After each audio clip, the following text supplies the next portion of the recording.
What is going on, guys? Pretty excited for this one. Today we are breaking down UFC 330, but what most people are just calling the Mcgregor comeback card. We're not going to break down the whole entire card, but we're going to start from the Robert Whittaker versus Nikita Krylov fight. So, let's jump right into that. So, obviously, very interesting fight actually to even start off with, because this is obviously Robert Whittaker's first fight at light heavyweight.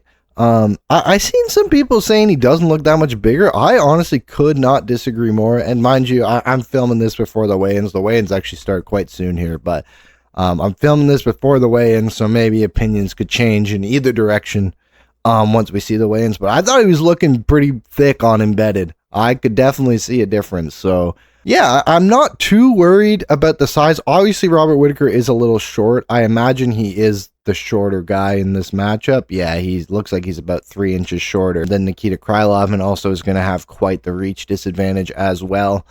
But I don't really think Nikita Krylov poses any problems that Robert Whittaker hasn't dealt with before, and I don't think the power advantage is going to be enough to compensate. Like, Nikita Krylov is not a bad fighter, but Nikita Krylov is, like, skill for skill is not even in the same category, in my opinion, as Robert Whittaker. Like, these, like, you can't even, like, skill for skill, you can't even compare these guys. So, do I think there's guys at light heavyweight that are gonna beat Robert Whittaker? Yes, absolutely. I think there's guys at the top that are just gonna pose some problems, that are gonna be too big for Rob, or they're just gonna be, too strong the way they fight, and it's just not gonna work out well. But this is a guy who was in there with Yoel Romero, who basically looks like a fucking light heavyweight. 10 rounds with him. I'm not worried, and this is a guy we know is going to train right too. There's no way he's not in camp taking shots from light heavyweights to make sure he can. You know what I mean? So I'm going to definitely favor Robert Whittaker on this one. Like I said, I think there's guys at light heavyweight that will beat him. I don't think Nikita Krylov's that guy. I think the UFC gave him a very, and I'm sure Robert's management as well, and his coaches and stuff, but I think they gave him a nice welcome to light heavyweight. I don't really think this is going to pose too many problems for Robert Whittaker. I see Rob winning probably an easy decision, honestly. Next up, what a spicy one this is. King Green versus T-Rex Terrence McKinney. I don't even know how you pick this one. I guess I'll show the community predictions again for the last one. We got 83% Whittaker, 17% Krylov on Tapology. For McKinney Green here, we got 64% McKinney, 36% Green. I think I disagree. I do. The thing is, when Bobby gets hit clean, he goes out. We've seen that in a lot of his past fights. But I think Bobby is King Green is such the more higher level striker. Like, I think he's just kind of a step ahead of Terrence McKinney in terms of the striking. I know you definitely have to give Terrence the power edge, but Terrence has a glass chin himself. That's the thing. When Terrence gets hit, he also gets dropped. So I could see Terrence rushing at King Green, like he tends to do. King slipping, moving, hands down, bop, bop, 1-2, dazes McKinney, third one follow-up, puts him out cold. I could definitely see that happening.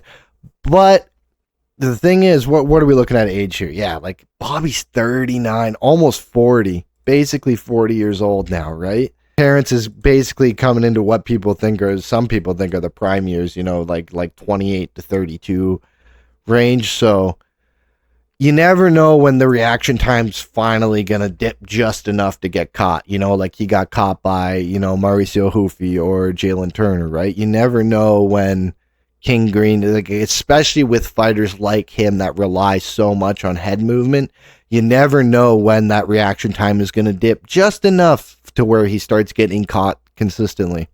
So I'm going to lean towards King Green, but like it would not even be the slightest bit surprising if Terrence McKinney does catch a knockout here. He definitely has the skills to do it. We know he has the power to do it, and we know Bobby Green doesn't have the best chin to begin with, but like I said, I think Terrence McKinney, like, people are forgetting how hittable Terrence McKinney is too, especially for a guy like Bobby Green, who like is really good at lighting people up that have bad defense. So yeah, I'm going to give a small edge to King Green. But like I said, if McKinney starches him, it would not be the most surprising thing ever, for sure. Next up, we got Raw Dog Brandon Royval versus Loney Kavanaugh. This is a very, very tough one to call because obviously Loney looked very good against Brandon Moreno. Loney Kavanaugh looked very good against Brandon Moreno. And Royval's on a 2-fight skid, if I'm not mistaken, to Manel Kopp and Joshua Van, right? You know, lost the decision in what many people thought was fight of the year. I can't remember if it actually won fight of the year, but what many people thought was fight of the year with Joshua Van. I then got knocked out by Manel Kopp, which, I mean, Manel Kopp does that to a lot of people. But people forget the man took out Tatsuro Taira right before that, who people had as a favorite against Joshua Van. People forget, I mean, it was a split, but he also took out Moreno. Like, I think people are kind of forgetting what Brandon Royval has done. And I know Kavanaugh just fought Moreno, so it feels weird to say that it might be too soon for Kavanaugh, because you're gonna be like, bro, what are you talking about? He just took out fucking former champion Brandon Moreno. But Brandon Moreno hasn't exactly looked too much like himself lately, in my opinion. I think it's gonna be a different story for Loney going up against a guy who's still somewhat in his prime, or maybe just right at the tail end of his prime, but still very much a fucking dog in Royval, versus a guy like Moreno who doesn't really get into like firefights and stuff like that. Because I mean, when was the one time we saw Loney got caught? It was when, you know, he kind of tired himself out swinging against Charles Johnson, exited with his hands down. Charles Johnson made him pay for it. If there's a guy who can make you tired striking, it's Brandon Royval. That guy's got quite the pace. So I think that's where we have to see, is that cardio problem going to come back for Loney? Is someone who puts the pressure on you like Brandon Royval going to break Loney Kavanaugh? I don't know. It's so hard to say, right? Like, it's just, even though he did what he did to Moreno, it's still really hard to judge just how good Loney Kavanaugh is. I think if he does beat Brandon Royval here, I think we need to give him his flowers. I think anybody who says, oh, well, now Royval's on a 3-fight skid, he's not that good, shut the fuck up. If Kavanaugh gets through Brandon Royval, he is absolutely legit. He is a dude to watch. But even though he had the fight against Moreno, I do think it's still a little bit too much. I think Brandon Royval could be a bit of a rude awakening, if I'm being honest, for Loney Kavanaugh. Wow. Tapology predictions have 80% for Kavanaugh, 70% by decision. I do at least think that's the right call. I do think it's probably going to be a decision either way. But yeah, that's all I got to say about that one. Next up is Corey Sandhagen versus Mario Batista. Man, I know I keep saying this, but this is another really hard one to call. Because my God, does Batista look good. Like, say what you want about the way he fights and whatever, and I don't disagree with you. But the reality is he looks really fucking good. He looks like he's a very tough guy to beat. But if there's one place Sandhagen has improved a lot recently, it's the grappling 100%. And if there's a guy, too, that can make grapplers kind of pay, it's also Sandhagen, you know, with those inside knees, those inside elbows, that long frame in general, just being able to keep guys on the outside very well, but also, you know, punish them if they do get inside. So this is a really, really hard one to call, honestly. I do want to believe Sandhagen will get it done. You got to think about the guys Sandhagen is. I mean, I know Jan's back as champion now, but before that, you got to think that Sandhagen was mostly preparing for guys like Merab, guys like Umar, right? So I imagine even before this fight that Sandhagen has really been working on the takedown defense. And I imagine, you know, he's a smart enough guy that he's had his eye on Batista too, even before this fight was announced, I imagine. So, it's so hard to call. This one is basically a coin flip in my eyes, honestly. If Batista goes in there and does what Batista does, honestly, it would not be too surprising. But if Sandhagen can keep him on the outside and just kind of pick him apart, maybe even find a knockout, honestly, with a knee or something, that would not be too crazy either. I'm going to put a slight edge towards Sandhagen. I just think you have to be the elite of the elite to beat Sandhagen, and I don't know if Batista is there. I just don't know if he's there yet. We'll see the predictions. 61% Sandhagen, 39% Batista. Basically, everyone thinks it's going to be a decision either way. Definitely makes sense for sure. But yeah, this will be a very, very interesting one to watch, and definitely some implications for the future of bantamweight as well. Benoit Saint Denis versus Paddy the Baddy. Oh, let me sit up for this one, boys. This is, man, I say this for every single fight. But man, and I mean, the odds are agreeing with me at least, but man, what a hard one to call.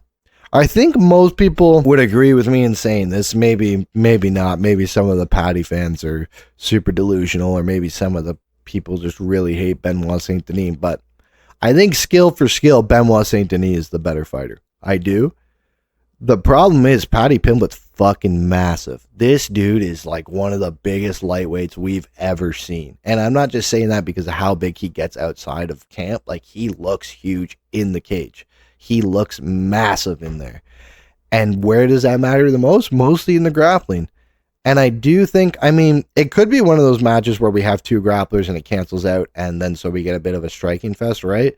But I don't know. I think someone's going to pull ahead on the striking, and that's going to eventually lead to grappling. I don't really think we'll see 3 rounds of pure striking. We might see 1 round of striking. We might not maybe see any takedowns in the first round, but I think one guy is eventually going to start to fall behind on the striking, and they're going to be pressed to grapple. And I think that's where Paddy's going to have a huge edge. I don't love the idea of Paddy just coming out here and trying to strike the whole fight. Even if he wants to strike at first, I think it's good to weigh on Saint Denis, maybe try to break him a little bit. Because the thing with Benoit Saint Denis that's so hard, and you know, maybe it was just an off night, maybe it was a fluke, but it's so hard to forget that Moicano performance. Like, it really is. Because like, you got to think if Renato Moicano can do that to you, Paddy Pimblett probably can't. Like, that is a very legit argument you can make. So I mean, that is hard to put out of your head, but that was like 4, I guess this would be the Moicano loss here, right? Yeah, so that was 4 fights ago at this point. He beat Prepperlek. I mean, that was a short notice, whatever, replacement, but beat Hoofy, amazing win, beat Benny, and beat Dan Hooker. You know, he's done a lot of good work since then, but at the same time, I mean, Benny is a good grappler for sure, but he's not really like a top pressure heavy grappler like Moicano was. So he hasn't really fought someone with that level of like top heavy, top pressure grappling again. And Paddy absolutely can do that. We saw him do that to Michael Chandler, where he basically just big brothered him, right? So we could see something similar happen to Benoit Saint Denis. So like I said, I mean, I think Benoit Saint Denis is overall the more skillful fighter, but I do really think the size is going to work in Paddy's favor here. I think Paddy's cardio looked really good against Gaethje. I'm not worried about him getting tired at all.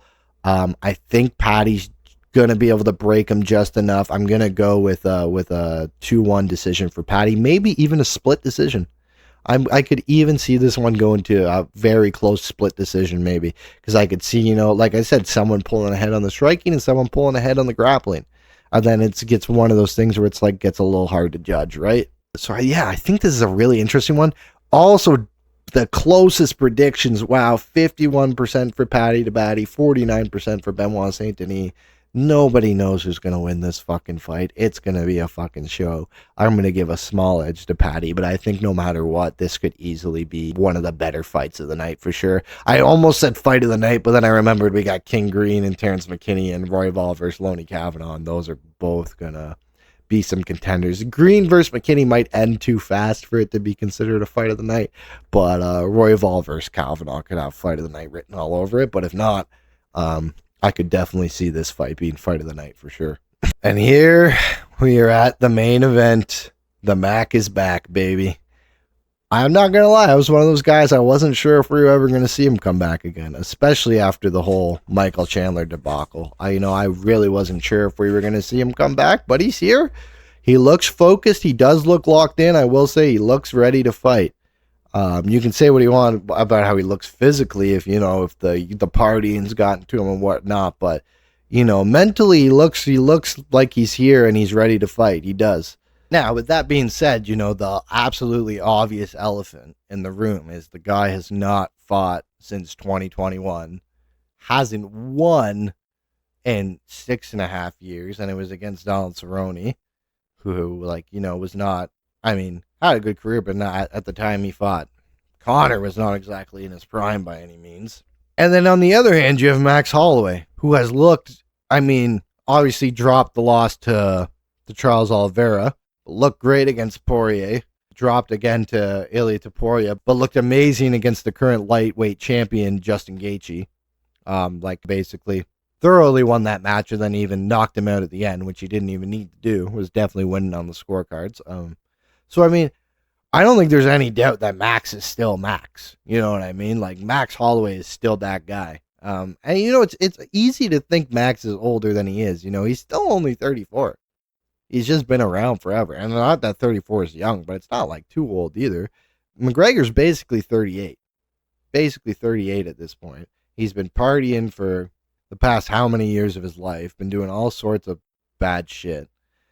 So you would think it's very cut and dry. You would think it's very cut and dry, right? So then what are these betting odds, right? I'll tell you what it is. Max Holloway's been dropped in quite a few of his last fights. Max Holloway is not a welterweight in the slightest. And he doesn't look like he's put on that much. Again, this is before the weigh-ins, but he doesn't look like he's bulked up that much. McGregor's probably been sitting at welterweight weight for over 3-4 years now. There's no question that McGregor's going to be the bigger, stronger guy going in there. That's not even a debate. And Holloway has never had great striking defense. I mean, his chin has always been appraised because he does not defend very well. He eats a lot of shots. So there's just that thought creeping in. Especially with a guy like McGregor, who has done, you know, the impossible before. Knocking out, who the hell thought he could knock out Jose Aldo in 10 seconds or whatever the hell he did, right? There's always that thought. That's just creeping in a little bit. What if he just lands the right shot? What if the right punch hits the right spot on Max's head and he just puts him out? What then? It could happen. Do I think it's the most likely outcome? No. I think the most likely outcome is that Max probably TKOs him around round 3. I think he breaks him by round 3, maybe round 4. I don't think we're gonna see the cardio of Conor to go 5 rounds. Not while he's getting peppered in the face the whole time. I think Max will break him. I think it'll be a classic Max TKO. Like, he's not gonna put him out, but it's just gonna be too much volume that the ref's just gonna step in, maybe open a cut or something. But man, if McGregor does land that punch, like, you really can't say you're too surprised. Like, you have to be fooling yourself to think that of all things, the power's gone. The guy's put on weight, and we've seen that power is historically like the last thing to go. The power's gonna be there, especially against a guy who's not a proper welterweight, especially against a guy who's like basically a featherweight, you know, just moved up to lightweight. I know McGregor fought at featherweight too, but McGregor looked like he was dying at featherweight. McGregor is much more of a, you know, a proper lightweight than Max Holloway is for sure. Not that they don't both belong there, but I don't think there's any debate saying that McGregor's overall the bigger guy. So yeah, I'm leaning towards a Max TKO, maybe around round 3, round 4. I really don't think we see 5 rounds. I don't see how Conor's gotten in good enough shape to go 5 rounds with a guy who puts on the kind of volume as Max, maybe against like another point fighter or something, but especially if Conor fights the way he used to with the kind of karate jumping in and out to tag. If he tries to do that for the whole fight, he's going to get way too tired. But, you know, the Mac can land it. There's a reason they picked Max Holloway. There's a reason they picked a guy who's been dropped a lot recently and a guy who's going to be a little undersized at welterweight compared to Conor. The punch can land. It absolutely can. Max does get hit. Max's chin has been a little sus lately. The punch can land. But on the other hand, Max is very much taking this seriously. Max is doing the very smart thing, and he's preparing for the prime Conor McGregor, even though it's very unlikely that's what we see. Because that's the best thing for him to do. That's the smartest thing for him to do. Worst case scenario, he over-prepares, he knocks him out, and he gets a huge bag. Oh, man. I don't think he's going to be too worried if he over-prepares. You know what I mean? Max Holloway puts in the work. Max Holloway is prepared for whatever McGregor's going to bring. I can promise you the guy's watching McGregor tape. He's not relying on the fact that McGregor's old and has done a bunch of drugs and is going to be slow and stuff like that. I can promise you Holloway doesn't want to go to sleep again. So that being said, yeah, I'm going to have to say Holloway, 3rd, 4th round TKO. Most of Tapology agrees, even agrees with the TKO. I don't think very many people see this fight going the distance. But yeah, McGregor could pull it off. He really can. But I think these odds are a little ridiculous, honestly, even with that being said. I think Max should be a way higher favorite, but it is McGregor, and there's always going to be a ton of money pouring in on McGregor, and that's always going to influence the lines, right? So anyways, guys, feel free to roast me or tell me what you disagree with in the comments down below. Weigh-ins are about to start in like 5 minutes here, so I'm gonna hop on that. Hopefully nobody misses weight too badly, or we don't. Hopefully, knock on wood, we don't lose any fights because this card is looking really, really juicy. But yeah, thanks for listening and take it easy, boys.